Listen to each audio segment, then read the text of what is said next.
Start. We are here to discuss about mechanical ventilation in its very basic forms, meant mainly for beginners or someone who wants to brush up the very basics of ventilation. A ventilator does the job of breathing, and the difference between normal breathing and ventilator associated breathing is in how the pressures are governed. A normal breathing is a negative pressure breathing, so we expand our chest wall, produce a drop in pressure in the lungs, and the air from outside gushes in to fill the lungs.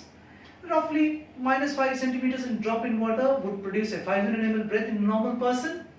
Whereas in a ventilator, the pressure which remains in the lung at the end of expiration as 0 is supplemented by positive pressure, which causes a flow of air, producing a breath. The other difference is that the lungs usually remain at 0 centimeters of water pressure, which is a normal atmospheric pressure in reference. But in ventilators, we can keep them at positive pressure, which is known as PEEP, positive end expiratory pressure. So we start with a positive pressure and go higher to produce a particular volume of breath. The job which a ventilator does is it provides support to breathing. It can take total control of breathing, or it may support your efforted breathing. It provides extra oxygen. So normally we have 21% oxygen in atmospheric air, but this can be made 100%. And it also provides PEEP, positive end expiratory pressure, which keeps the lungs expanded at the end of expiration and which may be helpful in certain lung pathologies. What the ventilator cannot do is gas exchange. So the air which goes into the lungs have to now exchange with the pulmonary circulation to provide oxygenation and to carry carbon dioxide. If the lung is so badly diseased that this process cannot take place, then we need another form of ventilation, which is, one example is ECMO, extracorporeal membrane oxygenation.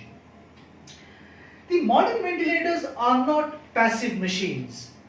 They interact with the patient, they pick up their efforted breathing, the patient can regulate the respiratory rate which he needs for himself.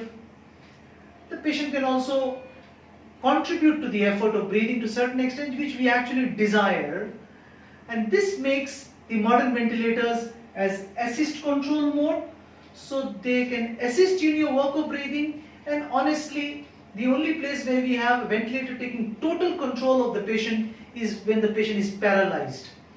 And this assist control mode produces a kind of an interaction between the patient and the ventilator, and we need this to be in good synchrony so that the patients and the ventilator do not fight each other. This synchrony part can be put into place by adequate use of analgesia, sedation, and by appropriate ventilator settings. We will be learning about ventilators basically in reference to this assist control mode from henceforth.